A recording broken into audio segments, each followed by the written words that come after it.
तर सांगलीच्या खानापूर तालुक्यामध्ये वादळी वाऱ्यासह अवकाळी पावसाने जोरदार हजेरी लावली आहे।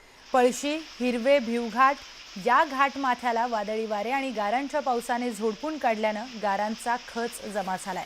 दरम्यान शेती पिकांचं मोठं नुकसान झालंय, यामुळे शेतकरी आर्थिक चिंतेत सापडलाय।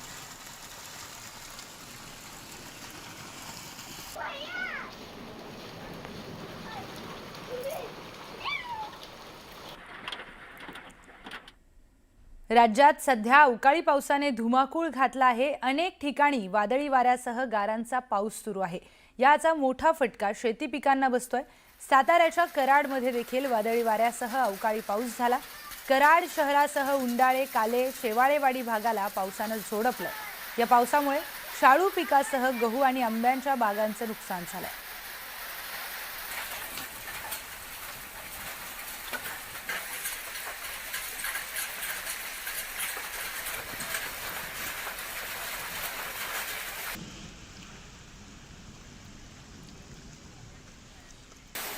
जळगाव जिल्ह्यामध्ये अवकाळी पावसाने हजेरी लावलेली आहे। रात्री झालेल्या अवकाळी पाऊस, वादळी वारा आणि गारपिटीमुळे शेती पिकांचं मोठं नुकसान झालंय।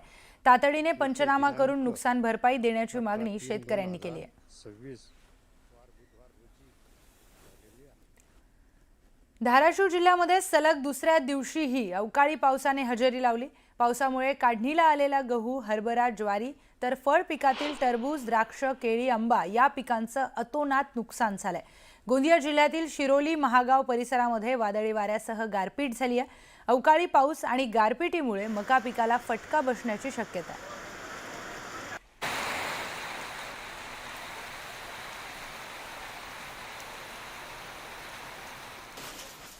तर छत्रपती संभाजीनगरमध्ये विजांचा कडकडाट आणि गारांचा पाऊस झालाय। यामुळे शेतकऱ्यांच्या हातामध्ये तोंडाशी आलेला घास पुन्हा एकदा निसर्गाने हिरावून घेतलाय। सोलापूर जिल्ह्यातील अक्कलकोट तालुक्यामध्ये 2 दिवसांपूर्वी झालेल्या अवकाळी पावसामुळे शेती पिकांचं नुकसान झालंय।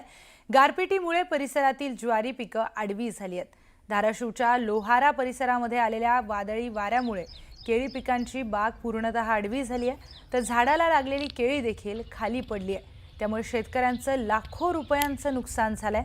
तर निफाडच्या लासलगाव, गोळेगाव, गोंदेगाव, विंचूर यांच्यासह इतर गावांना अवकाळी पावसाने चांगलंच झोडपलंय। वादळी वारा, विजांचा कडकडाट करत मुसळधार पावसाने अक्षरशः झोडपून काढले।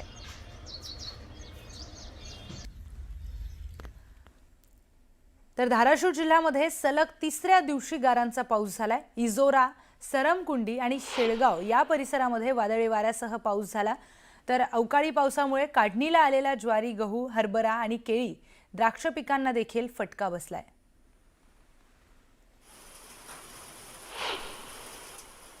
इजोरा गावामध्ये प्रचंड मोठ्या प्रमाणात गारा पडलेल्या आहेत। जवळजवळ 20 मिनिट गारा पडलेल्या आहेत आणि यामुळे पिकांचे भरपूर नुकसान होणार आहे। तरी शासनाने याची योग्य ती दखल घ्यावी। तर लासलगाव, निफाड भागामध्ये बुधवारी रात्री अवकाळी पावसाने अक्षरशः धुमाकूळ घातलाय। पावसामुळे मोठ्या प्रमाणात गारपीट देखील झाली। त्यामुळे काढणीला आलेले गव्हाच्या पिकांचं नुकसान झालंय। द्राक्ष बागांनाही या पावसाचा फटका बसलाय। तर कांदा आणि हरभरा पिकांचंही नुकसान झालंय। अवकाळी पावसामुळे झालेल्या नुकसान भरपाईची मागणी बळीराजा करतोय। पावसाने गव्हाचे अतोनात नुकसान केलेले आहे। मी श्रीराम 111 या जातीचा गहू केलेला आहे। माझ्या 2.5 एकर क्षेत्रामध्ये मला साधारणतः 40 ते 50 हजार इतका खर्च आलेला आहे। मी मागील वर्षी कांद्याचा पीक विमा काढलेला होता, पण अद्यापही त्याचं कुठलीही नुकसान भरपाई मिळालेली नाही। ह्या वर्षी पीक विमा काढलेला आहे, त्याचा अजून काहीच नाही। जळगाव जिल्ह्यामध्ये अवकाळी पावसाने हजेरी लावलेली आहे। रात्री झालेल्या या अवकाळी पावसामुळे, वादळी वाऱ्यामुळे आणि गारपिटीमुळे शेती पिकांचं मोठं नुकसान झालंय। तातडीने पंचनामा करून नुकसान भरपाई देण्याची मागणी शेतकऱ्यांनी केली आहे। हातातोंडाशी आलेला घास हा निसर्गाने हिरावून नेला। यासाठी शासनाने लवकरात लवकर शेतकऱ्यांना मदत करण्याचं पंचनामे करून मदत करावी अशी विनंती करतो। तर पुण्यामध्ये अवकाळी पावसाने हजेरी लावलेली आहे। शिवणे, धायरी या परिसरांसह अनेक ठिकाणी पाऊस पडलाय। अचानक झालेल्या पावसामुळे नागरिकांची मात्र तारांबळ उडाली आहे। तर नागरिकांना उकाड्यापासून काहीसा दिलासा मिळाला।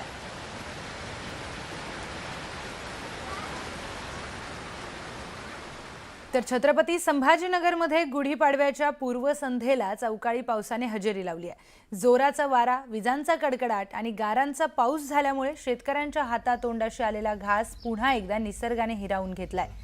त्यामुळे सण साजरा करण्याऐवजी शेतकऱ्यांना पुन्हा एकदा चिंतेचा सामना करावा लागतोय। या सर्वांचा आढावा घेतलाय आमचे प्रतिनिधी अविनाश कानडजे यांनी। पाहूयात। आज गुढीपाडवा आनंदाची गुढी उभारल्या जाते, मात्र शेतकऱ्यांसाठी तो आनंद कसला। गुढीपाडव्याच्या पूर्वसंध्येलाच गारांचा पाऊस झाला आणि शेतकऱ्यांचं संपूर्ण पीक अशा पद्धतीने जमीनदोस्त झालेलं या ठिकाणी आपल्याला पाहायला मिळतंय। मी छत्रपती संभाजीनगर तालुक्यामध्ये आहे, सावंगी परिसरात आहे। या ठिकाणी मोठ्या प्रमाणात ज्वारी बाजरीचं पीक घेतलं जातं। आता हे ज्वारीचं पीक संपूर्णपणे जमिनीला लागलेलं आपल्याला दिसून येतंय। काल सायंकाळी जो पाऊस झाला तो फक्त पाऊसच नव्हे तर गारा देखील होत्या, त्यासोबतच मोठा वादळी वारा देखील होता आणि त्याच वाऱ्यामुळे हे संपूर्ण पीक आता या ठिकाणी आडवं झालेलं आपल्याला दिसून येतंय। जिल्ह्यातच नव्हे तर कन्नड तालुक्यामध्ये सर्वात जास्त पाऊस झाला तो म्हणजे गारांचा। त्या ठिकाणी मोठ्या प्रमाणात नुकसान झालं। त्यासोबतच सोयगाव तालुक्यात देखील गारांचा पाऊस झाला असल्याने सोंगणीला आलेली मका, ज्वारी, बाजरी, हरभरा, गहू या पिकांचं मोठ्या प्रमाणात नुकसान झालेलं आहे। त्यासोबतच आता आज गुढीपाडवा आहे, शेतकऱ्यांसाठी आनंदाचा सण। खरं तर नववर्ष, मात्र याच नववर्षाच्या पूर्वसंध्येला पुन्हा एकदा निसर्गाने शेतकऱ्यांना चटका दिलाय, तो म्हणजे अवकाळी पावसामुळे झालेलं हे नुकसान। कुठेतरी आत्ताच हातातोंडाशी आलेला हा घास, सोंगणीला आलेला हा घास शेतकऱ्यांच्या हातून पुन्हा एकदा हिरावून गेला आणि शेतकरी बळीराजा पुन्हा एकदा संकटात सापडलाय। अविनाश कानडजे, न्यूज 18 मराठी, छत्रपती संभाजीनगर। तर अक्कलकोट तालुक्यामध्ये 2 दिवसांपूर्वी झालेल्या अवकाळी पावसामुळे शेती पिकांचं नुकसान झालंय। गारपिटीमुळे परिसरामध्ये मोठं नुकसान झालेलं आहे। ज्वारी पिकं ही आडवी झाली आहेत। हातातोंडाशी आलेला घास पावसामुळे हिरावून गेलाय। हे नुकसान बघा, हे शेत सगळं 5 एकर जवळ सगळं खाली आडवा पडून नाश झालं। माती मोजायला गारपीट आणून उद्या काढणार होतो, सणामुळे बाया नाही आल्यामुळे उद्या परवा दिवशी काढणार होतो, आलेलं सगळं माती मिक्स झालं। आता हे कसं करत, जनावर कसं बघावं, माणसं कसं जगावं। 50-60 हजार रुपये खर्च करून बी, सालपेट, पेरणी, पाणी दिलं, खुरपण केलं, औषध मारलं, सगळं माती मोल झालं। त्याचं शासनाला हात जोडून विनंती करतो, शेतकऱ्याला का तर तुम्ही जगवायचा विचार करा।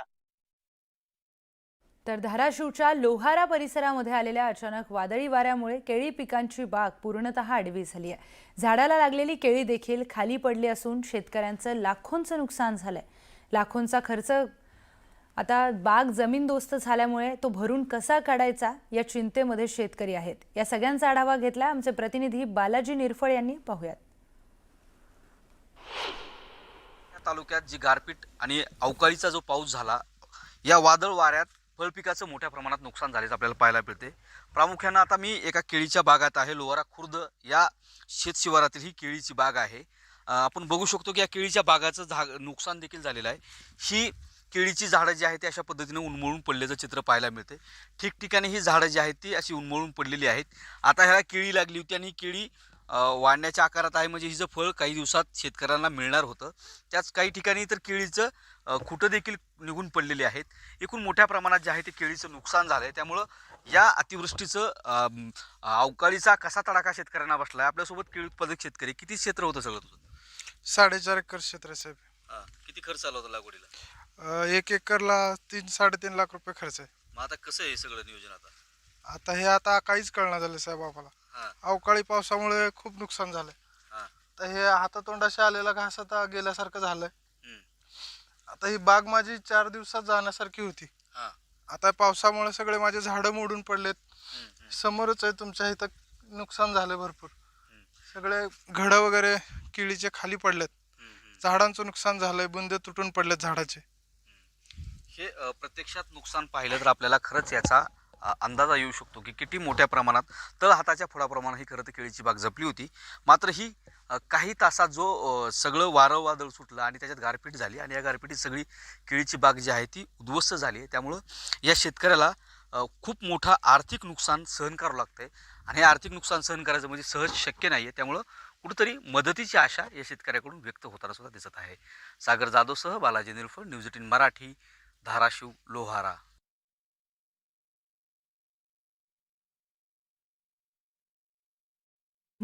कांदा पिकाचा चिखल झालाय। त्यामुळे शेतकऱ्याचं आर्थिक संकटात सापडला असून शेतकरी हवालदिल झालाय.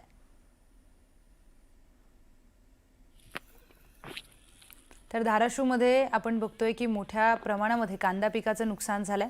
कांद्या पिकाचं पूर्णपणे चिखल झालेलं आपल्याला धाराशिवमधून दिसून येत आहे. हा कांदा काढणीला आलेला होता, पण कांदा काढायच्या आधीच तिथे अवकाळी पाऊस पडला आणि त्यामुळे मोठं नुकसान झालंय.